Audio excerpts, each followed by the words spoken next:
하나님의 말씀을 보겠습니다. 신약성경입니다. 사도행전 말씀입니다. 사도행전 28장입니다. 238페이지에 있습니다. 238페이지 사도행전 28장입니다. 사도행전 28장입니다. 30절과 31절 두 절 말씀을 보겠습니다. 사도행전 28장 30절과 31절입니다. 함께 기록된 말씀을 읽으실 때 하나님의 음성을 듣는 복 있는 시간 되시길 바랍니다. 읽겠습니다. 바울이 온 이태를 자기 셋집에 머물면서 자기에게 오는 사람을 다 영접하고 하나님 나라를 전파하며 주 예수 그리스도에 관한 모든 것을 담대하게 거침없이 가르치더라. 아멘. 이 말씀에 의지해서 지금 우리에게 예수 그리스도는 필요한가라는 제목으로 하나님의 말씀을 전하겠습니다. 기독교에 대한 오해 중 하나는 기독교는 내세적이라는 것입니다. 죽음 이후에 천국 가는 문제만을 이야기한다는 것입니다. 성경은 분명히 이 부분을 약속합니다. 기독교는 내세적입니다. 예수 믿으면 천국 갑니다. 그러나 성경은 더 많은 지면을 통해 현실을 살아가는 우리에 대한 이야기를 하고 있습니다. 왜 성경은 내세에 관한 이야기보다 현실을 살아가는 우리에 대한 이야기를 더 많이 하실까요? 그 이유는 하나님은 우리의 현실에 관심이 없는 분이 아니신 까닭에 그렇습니다. 도리어 우리 현실에 깊은 관심을 가지시고 우리 현실 속에 찾아 들어오셔서 함께 하시며 일하시는 인격적인 하나님이시기 때문에 그렇습니다. 성경 에레미야 33장에 보면 에레미야라는 사람이 시대들에 갇히게 됩니다. 요즘으로 말하면 대통령 경호실에 바로 갇히게 된다고 하는 것이죠. 얼마나 어렵습니까? 일반 감옥에 갇혀도 어려운데 여러분 대통령 경호실에 딸린 감옥에 갇힌다는 것은 그것은 사상범이라는 것입니다. 굉장히 어려운 상황입니다. 그때 하나님께서 에레미야에게 이렇게 말씀하십니다. 에레미야 33장 2절입니다.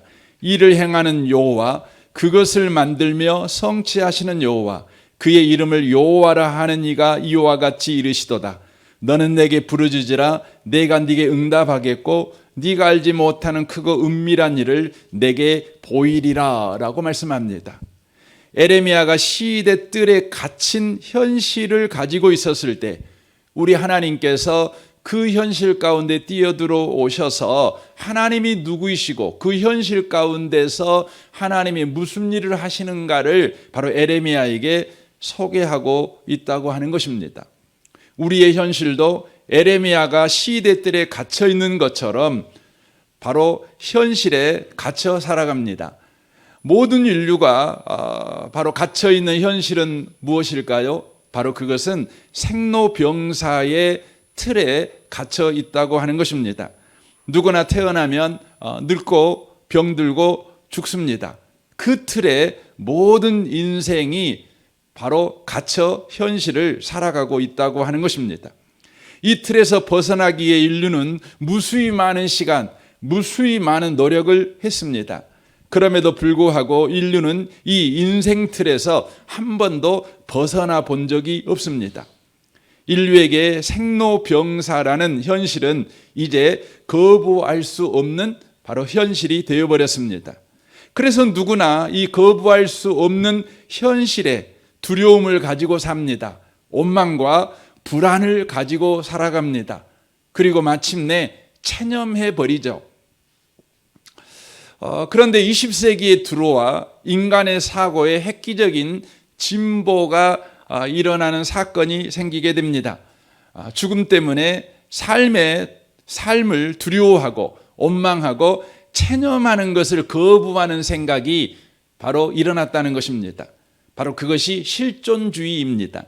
실존주의란 인간은 이러나 저러나 어차피 죽으니 피해갈 수 없는 죽음을 생각하지 말고 살아있는 현재만을 생각하고 주체적으로 살아보자는 사상입니다.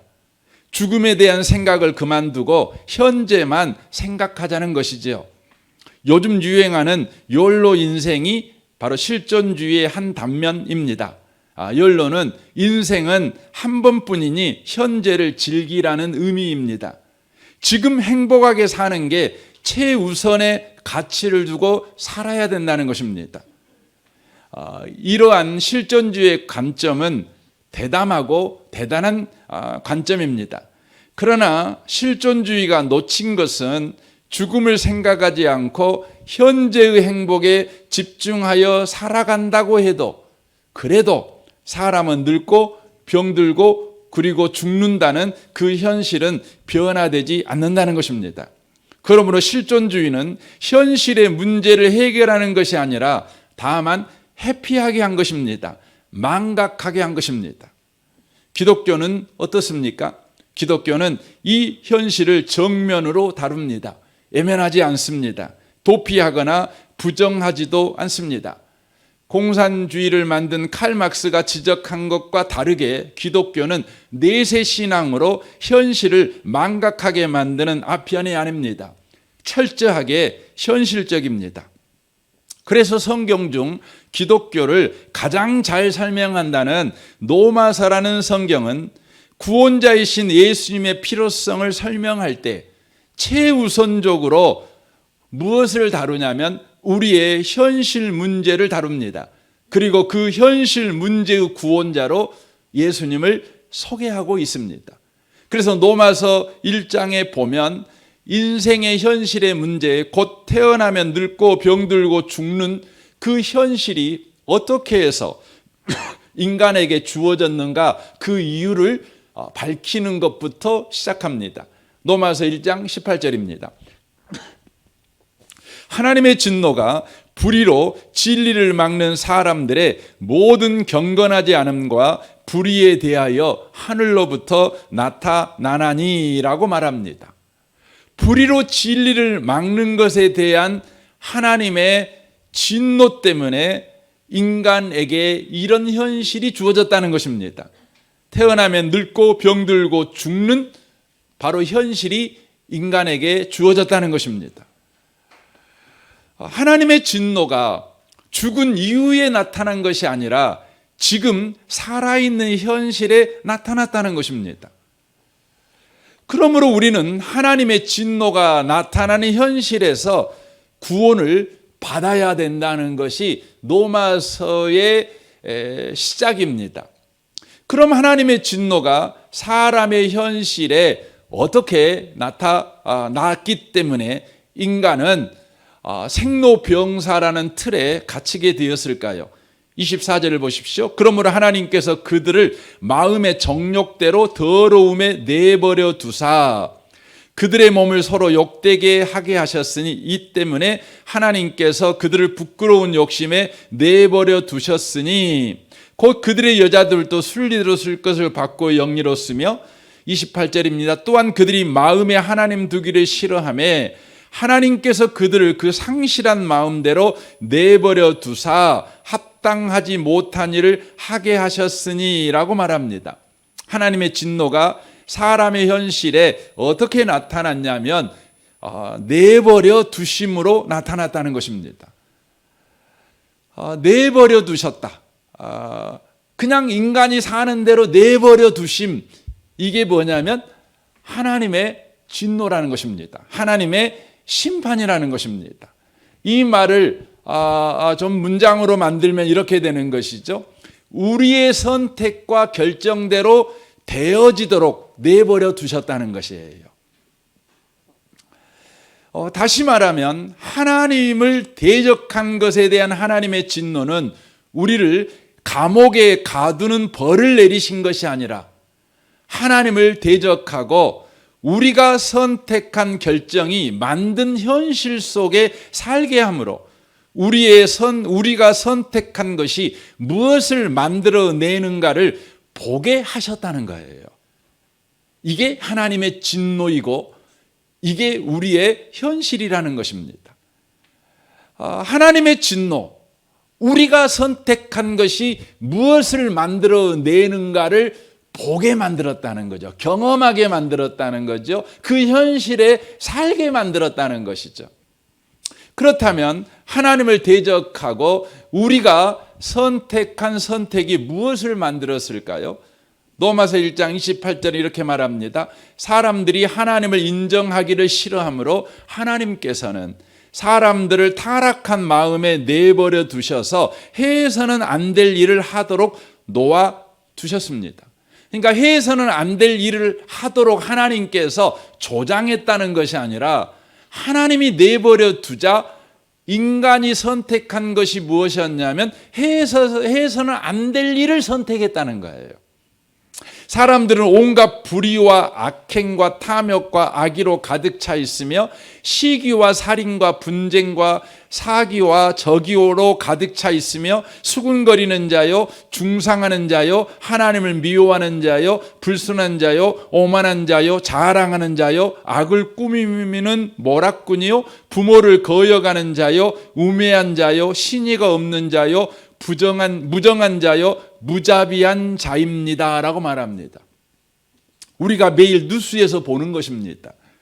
끊임없이 일어나는 전쟁, 폭력, 살인, 사기, 마약, 비리, 다툼, 속임수, 폐륜, 이런 사건 사고, 이것이 인간이 선택하여 만들어낸 거라는 것이죠. 추악한 인간의 모습이지요. 부패하고 비참한 인간이지요. 이것이 우리 인간이 선택하여 만든 현실이라는 것입니다.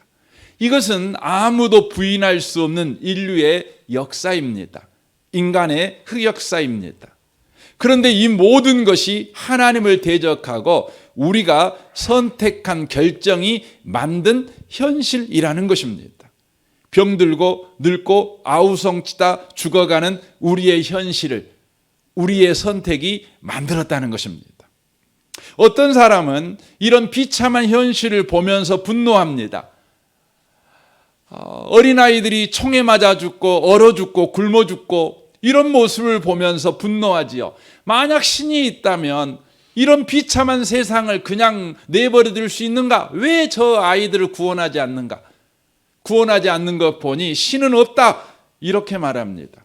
그러나 신이 안 계시기 때문에 이런 일이 일어난 것이 아니라 우리가 하나님을 버리고 우리가 선택한 또 하여 만든 세상이라는 것을 우리가 놓치시면 안 됩니다. 인류는 그토록 오랜 세월 동안 지식과 도덕을 추구했습니다. 그런데 놀라운 것은 한 번도 하나님께 순종한 적은 없습니다. 우리끼리 거룩해질 수 있다. 우리끼리 훌륭해질 수 있다. 우리끼리 평화로운 세상을 만들 수 있다. 전쟁 없는 세상을 만들 수 있다. 우리끼리 모두 다 잘 먹고 잘 사는 천국을 만들 수 있다. 그렇게 하면서 끊임없이 하나님을 소외시켰습니다. 하나님을 소외시켜 만든 인간끼리 만든 결과가 현재 우리의 세상이라는 것입니다. 여기서 우리는 생각해 봐야 합니다. 여러분, 사람들이 얼마나 좋은 세상을 만들기 위해서 노력합니까? 여러분, 사람들과 만나보면 또 정치인들과 만나보면 경제인을 만나보면 교육가들을 만나보면 여러분 다들 세상을 좋은 세상 만들려고 노력하고 애쓰고 있는 것을 보게 됩니다.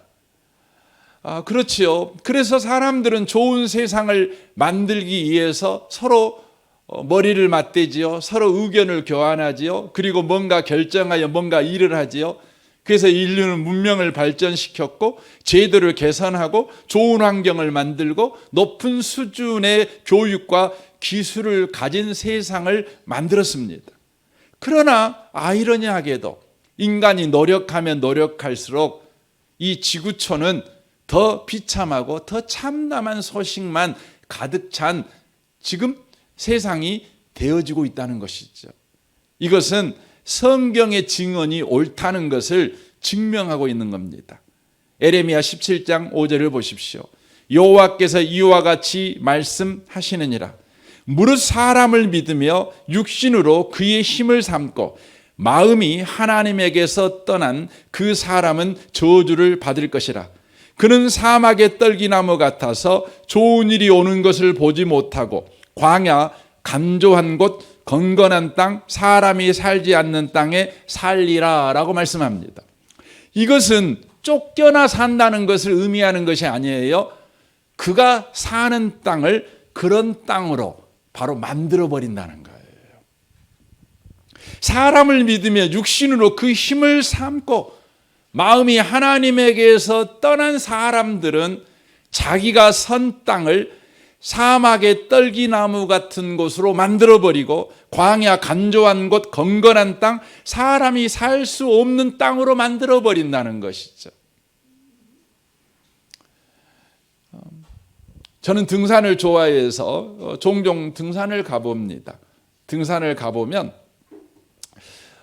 이곳은 지금 자연 지금 휴식 중에 있는 땅입니다. 이렇게 안식년 선포한 땅들이 있죠. 사람이 그곳에 들어가지 말라는 거 아니겠습니까? 근데 놀라운 것은요, 사람이 그 땅에 안 들어가면 그 땅은요 놀랍게 회복됩니다. 놀랍게 아름다운 자연으로 복원되는 것을 보게 됩니다. 근데 사람이 들어가 뭔가를 하게 되면 파괴되기 시작합니다. 사람이 살 수 없는 땅으로 바뀌어버리는 것을 우리가 보게 됩니다. 인간은 인간을 구원할 수 없다는 것입니다. 우리에게는 이제 하나님의 구원이 필요하다는 것입니다. 아내 되시는 여러분, 여러분이 남편을 구원하려고 하지 마십시오. 남편 되는 여러분, 여러분이 여러분의 아내를 구원하려고 하지 마십시오. 부모 된 여러분, 여러분이 여러분의 자식을 구원할 수 있다라고 착각하지 마십시오. 자녀된 여러분, 여러분이 여러분의 부모를 구원할 수 있다라고 여러분 생각하지 마십시오. 하나님만이 여러분의 남편과 여러분의 아내와 여러분의 부모와 여러분의 자식을 구원할 수 있습니다. 인간에게는 하나님의 구원이 필요하다는 것입니다. 그렇다면 하나님은 어떻게 우리를 구원하실까요? 바로 생로병사라고 하는 그 현실, 그 거부할 수 없는 현실에서 오늘 또 바둥바둥 아웅아웅 살아가는 우리를 어떻게 주님은 구원하실까요? 로마서 8장 3절을 보겠습니다. 메시지 성경으로 보겠습니다. 하나님께서 자신의 아들을 보내셔서 문제의 급소를 찌르셨습니다. 그분은 우리의 문제를 자신과 동떨어진 문제로 취급하지 않으셨습니다. 그분은 아들이신 예수 안에서 친히 인간의 처지를 떠맡으시고 진창 속에서 씨름하고 있는 인류 안으로 들어오셔서 문제를 영단번에 바로 잡아 주셨습니다라고 말합니다. 여러분, 구원이 뭘까요? 하나님의 구원이 뭘까요? 하나님의 구원은 인간의 선택이 만든 이 진창 같은 현실 속에 예수를 보내셔서 문제를 영단번에 바로잡아 버린 것, 이것이 하나님의 구원입니다. 어떻게 하나님은 예수를 우리의 현실 속으로 보내셔서 우리의 현실 문제를 영단번에 바로잡아 버렸을까요? 히브리서 2장 14절은 이렇게 말씀합니다. 이 자녀들은 모두 살과 피를 가진 사람이기 때문에 예수님도 그들과 같은 모양으로 모습으로 사람들이 겪는 것과 똑같은 것을 겪으셨습니다. 사람들은 살과 피를 가졌다는 것은 사람은 육체를 가졌다는 것이죠. 그러므로 태어나면 늙고 병들고 죽는 인간이라는 것이죠.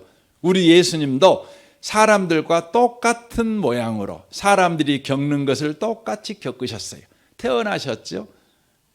예수님은 병도 드셨어요. 예수님은 나이가 들어가셨죠. 그리고 마침내 어떻게 되었죠? 죽으십니다. 그런데 예수님의 죽음은 특별했습니다. 보세요. 예수님께서는 죽음의 권세를 가진 마귀를 멸하시기 위하여 죽으셨습니다. 인간들의 죽음은 자신들의 죄 때문에 자신이 선택한 바로 인생 때문에 그렇게 죽어가는 것이죠. 그런데 예수님의 죽음은 죽음의 권세를 가진 마귀를 멸하시기 위해서 죽으셨습니다.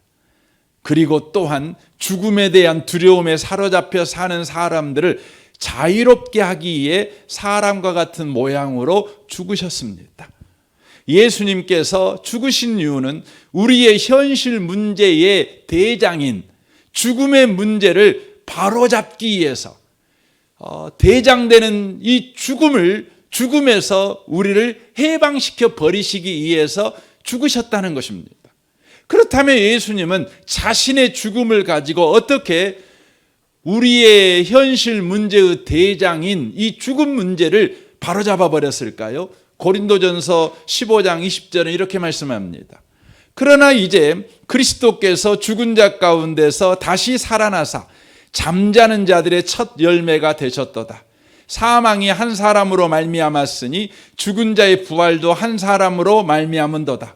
아담 안에서 모든 사람이 죽은 것 같이 그리스도 안에서 모든 사람이 삶을 얻으리라 라고 말씀합니다. 예수님이 죽으셨는데 그냥 영원히 죽어 그는 흙이 되어버리신 분이 아니라 죽은 자 가운데서 다시 살아나사 죽은 자들의 첫 열매가 되셨습니다.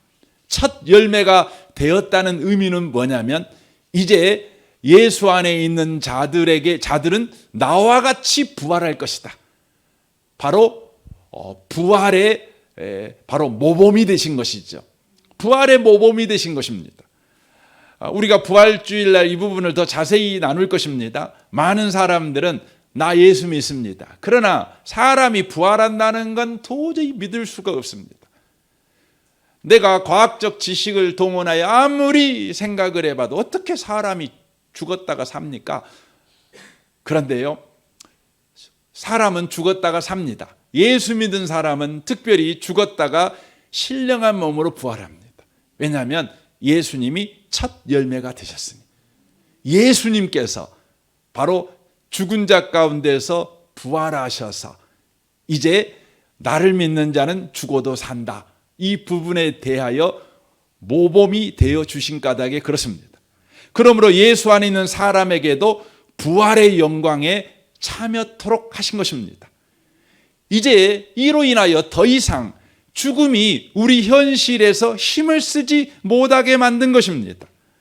여러분, 죽음이 우리 현실에서 힘을 쓰는 이유가 뭘까요? 그것은 죽으면 끝이기 때문에 그렇습니다. 죽으면 끝이니까 죽음이 우리 현실에서 힘을 갖는 것입니다. 그래서 인류의 긴 역사 속에서 사람들이 경험한 것은 인간은 왜 없이 모두 죽는다는 것이죠. 그리고 죽어버리면 무덤 속에 묻혀 끝나버린다는 것이죠. 그래서 죽음은 가장 큰 힘을 갖습니다. 죽음 앞에서 벌벌 떨지 않는 사람이 아무도 없습니다. 천하를 호령했던 진시황도, 여러분 알렉산더도, 징기스칸도 여러분 죽음 앞에 벌벌 떱니다. 왜냐하면 죽음은 끝이니까요. 그러나 예수를 믿는 사람은 죽음이 끝이 아닙니다. 죽음이 바로 부활로 들어가는, 부활로 나아가는 바로 통로일 뿐입니다. 길일 뿐이라는 것이죠.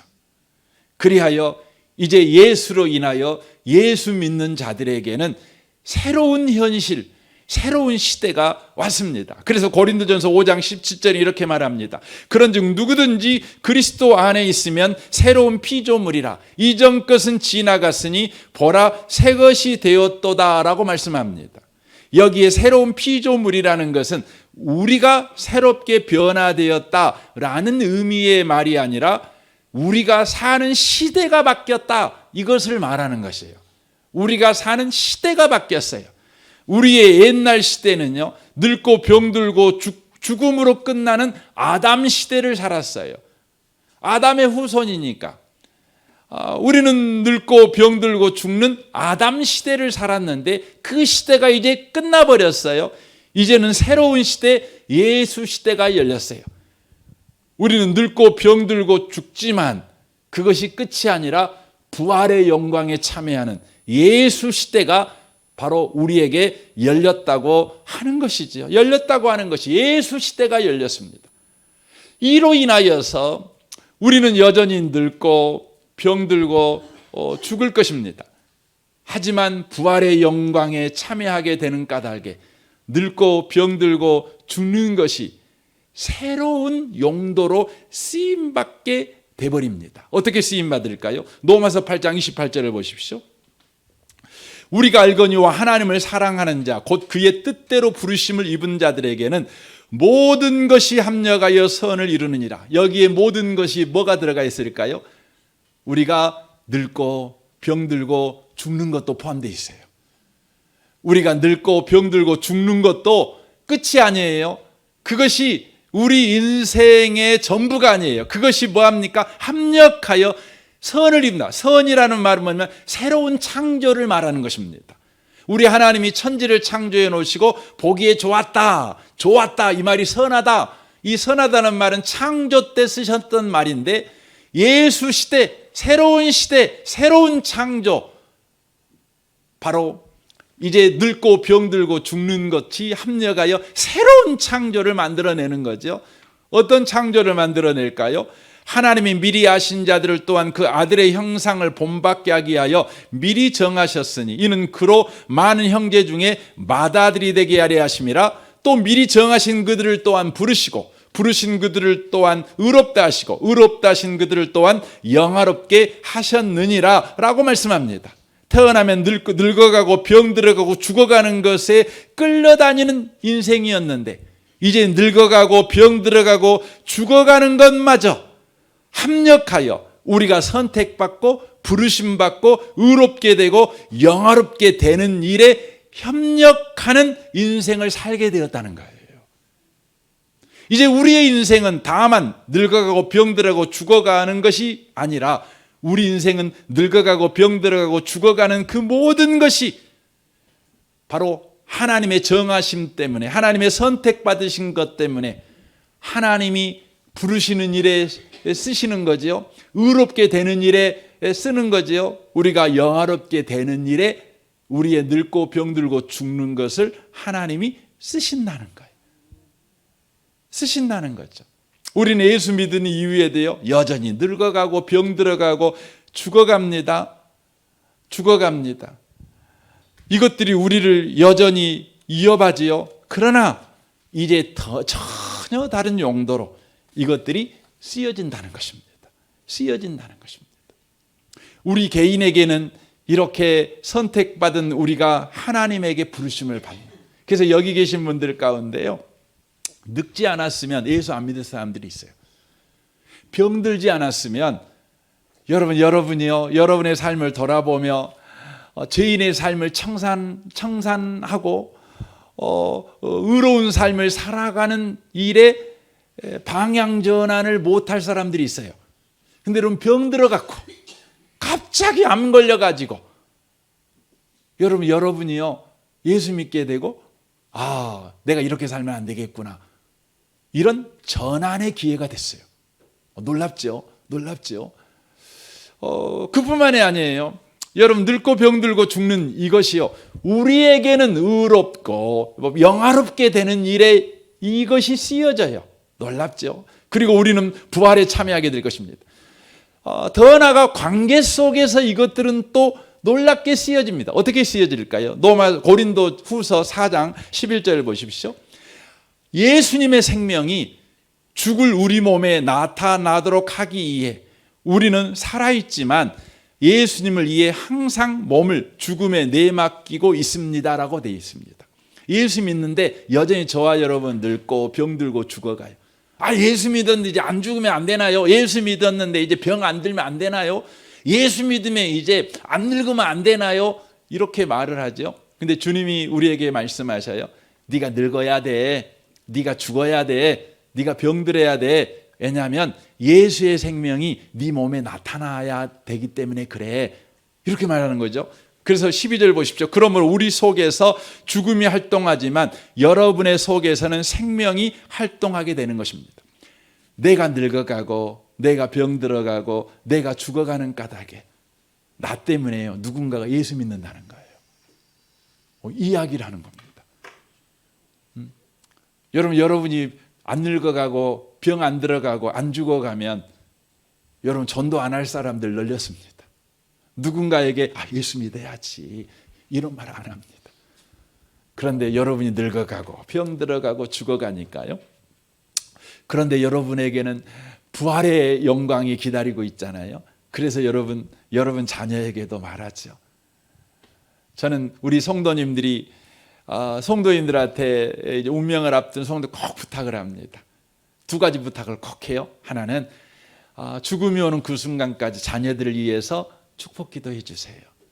두 번째는 자녀들에게 꼭 예수 잘 믿고 천국에서 보자. 이거 꼭 유언하세요. 말합니다. 예수 안 믿었던 자녀들도요. 부모님의 그 유언 까닭에 예수 믿습니다. 저희 교회 집사님 중에서도요. 아버님이 예수를 믿었지만 그분은 아버님 살아계실 때는 예수 안 믿었거든요.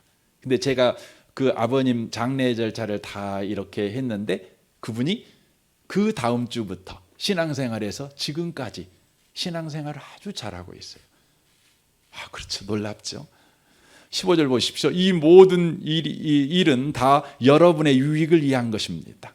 그러니까 우리가 예수 믿는 사람이 늙고 병들고 죽어가는 것은 누구의 유익이에요? 옆에 있는 사람의 유익을 위해서 그런데요.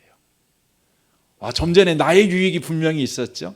근데 옆에 사람의 유익을 위해서 그런데 그래서 하나님의 은혜가 점점 더 많은 사람에게 이루고 감사가 넘치게 되고 그들은 하나님의 영광을 돌리게 될 것입니다. 그러므로 우리는 낙심하지 않습니다. 우리의 겉사람은 점점 낡아지지만 늙어가고 병들어가고 죽어가지만 우리의 속사람은 날마다 새로워지고 있습니다.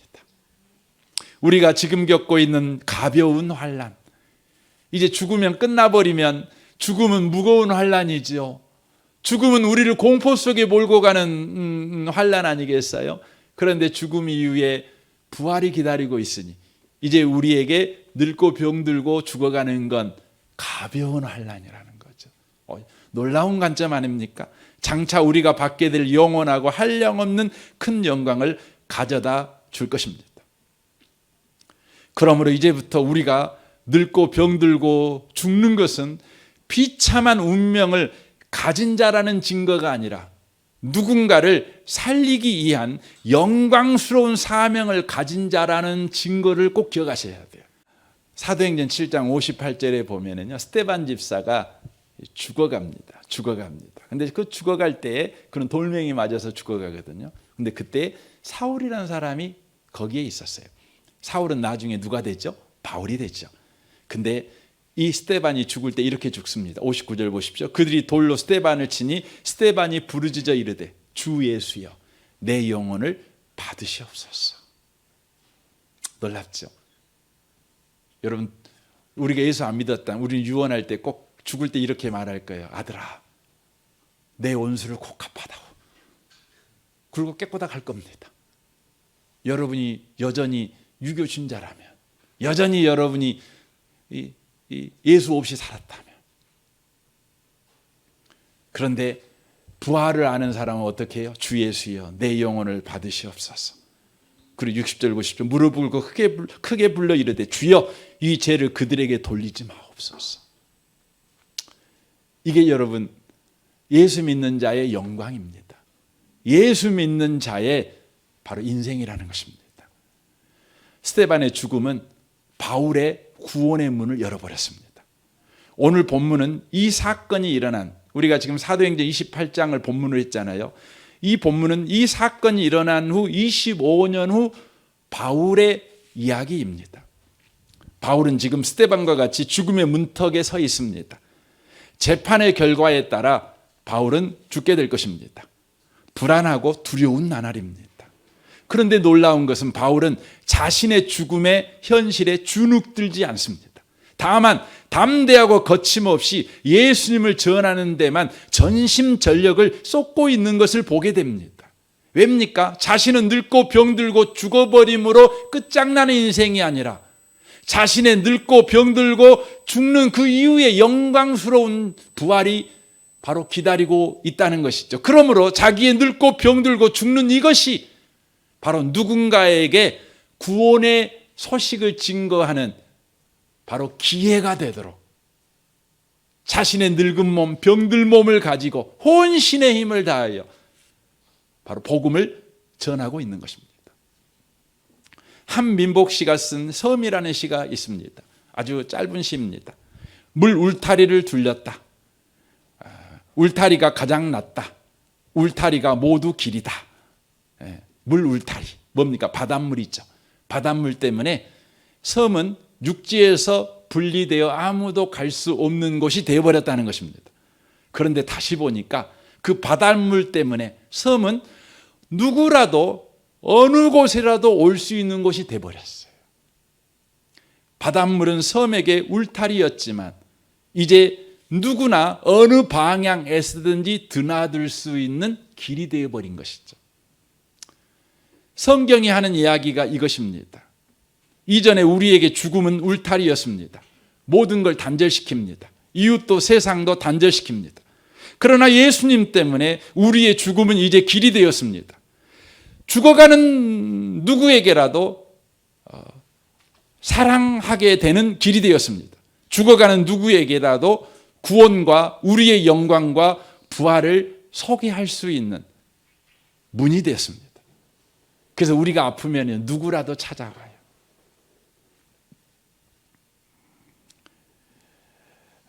우리는 여전히 늙고 병들고 죽어가는 몸을 가지고 삽니다.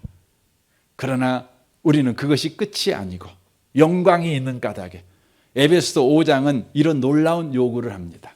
결론적으로 이 말씀을 읽고 이 말씀에 대한 부분만 잠깐 나누고 말씀을 마치려고 합니다. 한번 들어보십시오. 그러므로 이르기를 잠자는 자여 깨어서 죽은 자들 가운데서 일어나라. 그리스도께서 너에게 비추시리라 하였느니라. 그런즉 너희가 어떻게 행할지를 자세히 주의하여 지혜 없는 자가 자지 말고 오직 지혜 있는 자같이 하여 세월을 아끼라. 때가 악하니라. 그러므로 어리석은 자가 되지 말고 오직 주의 뜻이 무엇인가 이해하라. 술 취하지 말라. 이는 방탕한 것이니 오직 성령으로 충만함을 받으라. 여러분, 이 말씀을 제가 의역을 하겠습니다. 제가 이해하는 성경으로 이 부분을 다시 제가 이 부분을 저의 말로 좀 바꿔서 여러분한테 읽어드리고 싶습니다. 너는 이제 죽는 자가 아니다. 산 자다. 만일 네가 죽음을 향해 나아가고 있는 것처럼 살고 있다면 그것은 잠자는 자다. 죽을 자들을 흉내내는 것에 불과하다. 너는 산 자다. 그러므로 너는 망자의 생활 방식을 끝내라. 이제 너는 산 자의 생활 방식으로 살아라. 일어나라. 그리고 네가 처한 현실에서 그리고 네가 선 형편에서 오늘을 산자로 살아내라. 오늘 온종일 산자로 살아라. 늙어가고 병들어가고 죽어버리면 끝인 자처럼 살지 말고 선택받고 부르심받고 의롭게 되고 영화롭게 될 자처럼 하루를 살아가라. 이것이 성령 충만이다. 이 아침에 오신 복 있는 성도 여러분, 예수 믿으시기 바랍니다. 그리고 예수 안에서 여러분의 삶을 그렇게 영광스럽게 살아내는 모든 분들이 다 되시기를 주님의 이름으로 축원합니다. 아멘. 이 시간에 제가 이 기도를 할 것입니다. 이 기도가 여러분이 믿어진다면 저를 따라서 한 번 더 기도하시면 좋겠습니다. 제가 이렇게 기도할 것입니다. 주 예수님, 저는 죄인입니다. 예수님께서 내 죄 때문에 십자가에서 죽으시고 3일 만에 부활하신 나의 주, 나의 하나님인 것을 믿습니다. 이 시간에 내 마음에 오셔서 나를 다스려 주시고 인도하시고 복 내려 주옵소서. 예수님의 이름으로 기도합니다. 아멘. 이제 제가 다시 한번 기도하겠습니다. 여러분 소리를 내어서 저를 따라서 기도하시면 좋겠습니다. 주 예수님, 저는 죄인입니다. 예수님께서 내 죄 때문에 십자가에서 죽으시고 3일 만에 부활하신 나의 주, 나의 하나님인 것을 믿습니다. 이 시간에 내 마음에 오셔서 나를 다스려 주시고 인도하시고 복 내려 주옵소서. 예수님의 이름으로 기도합니다. 아멘. 하나님 아버지 감사합니다. 우리를 예수 믿는 자가 되게 하셔서 이제 늙고 병들고 죽어버리면 끝나버리는 그런 허무한 인생이 되지 않게 하시고, 우리가 여전히 늙고 병들고 죽어가고 있지만 이것이 다 부활의 영광에 참여하는 과정들이 되게 하셔서 감사합니다. 우리는 주님 때문에 선택받았고 이제 부르심받고 의롭게 되고 영광스럽게 되는 인생을 살아가고 있는 예수 시대를 살고 있는 사람들입니다. 아담 시대는 끝나버렸습니다. 이제 예수 시대를 살고 있습니다. 이 영광스러운 삶을 예수 안에서 계속해서 살아내는 성령 충만한 자가 되게 해 주옵소서. 이 시간 헌금합니다. 헌금하는 모든 손들을 주님 복되게 하시고 저들의 삶이 계속해서 예수 시대를 누려가는 인생이 되게 하여 주옵소서. 예수님의 이름으로 기도합니다. 아멘.